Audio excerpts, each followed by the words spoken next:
Herkese salam, kanalıma hoş geldiniz.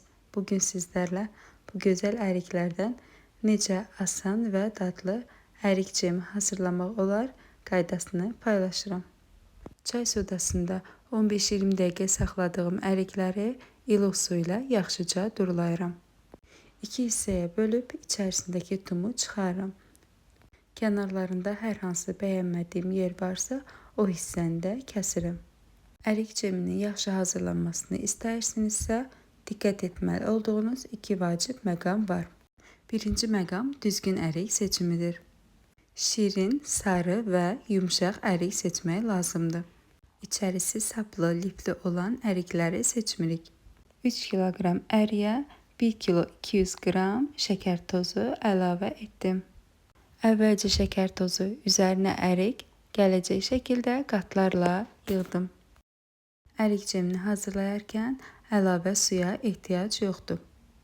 Bu formada 2-3 saat şəkər tozunda gözləsəniz, ərik öz suyunu salacaq. Öz şirəsində daha qatı və dadlı bişəcəkdir.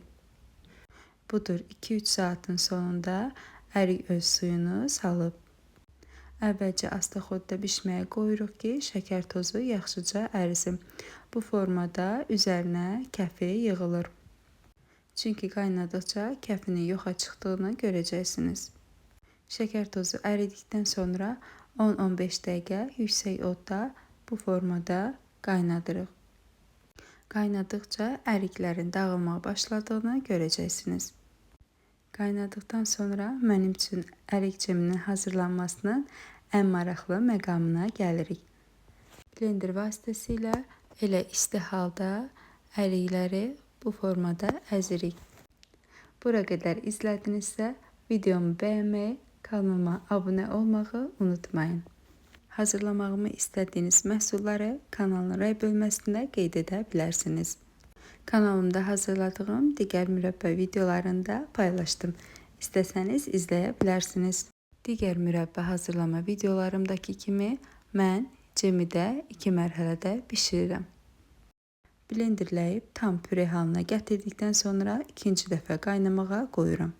Bu mərhələdə cemin qaynaması sizi qorxutmasın, kənarlara sıçrama edəcək.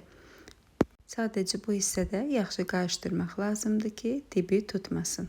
2 dəfə bişirdiyimizə görə cemin rəngi sarı, dadı da çox gözəl alınır. 15 dəqiqədə bu formada qaynadırıq, üzərindəki kəflər də yoxa çıxır. Əvvəlcə steril etdiyimiz bankalara yığıb ağzını möhkəm bağlayırıq. Qaranlıq, sərin və günəş düşməyəcək yerdə saxlayırıq. Kanalıma abunə olmağı və videolarımı izləməyi unutmayın.